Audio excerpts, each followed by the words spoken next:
ಬೆಳಗಾವಿ ನಗರದಲ್ಲಿ ವ್ಯಕ್ತಿಯೊಬ್ಬರ ಮೇಲೆ ಅಪರಿಚಿತರು ಮಾರಣಾಂತಿಕ ಹಲ್ಲೆ ನಡೆಸಿದ ಘಟನೆ ಧರ್ಮನಾಥ್ ಭವನದ ಬಳಿ ನಡೆದಿದೆ. ನೇಮಿನಾಥ್ ಬುಡವಿ 56 ವರ್ಷ ಅಲಾರ್ವಾಡ ಪಾಟೀಲ್ ಗಲ್ಲಿಯ ರಹವಾಸಿಯಾಗಿದ್ದು, ಯಾರೋ ಅಪರಿಚಿತರು ಹರಿತವಾದ ಕಬ್ಬಿಣದ ಆಯುಧದಿಂದ ಕುತ್ತಿಗೆ ಭಾಗಕ್ಕೆ ಇರಿದು ಪರಾರಿಯಾಗಿದ್ದಾರೆ.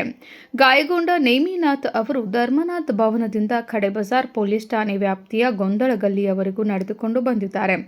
ಬಳಿಕ ಅಲ್ಲಿ ಕುಳಿತಿದ್ದ ವೇಳೆ ಮಾಹಿತಿ ಪಡೆದ ಖಡೆ ಬಜಾರ್ ಪೊಲೀಸರು ಸ್ಥಳಕ್ಕೆ ಧಾವಿಸಿ ಗಾಯಾಳುವನ್ನು ಜಿಲ್ಲಾಸ್ಪತ್ರೆಗೆ ದಾಖಲಿಸಿದ್ದಾರೆ.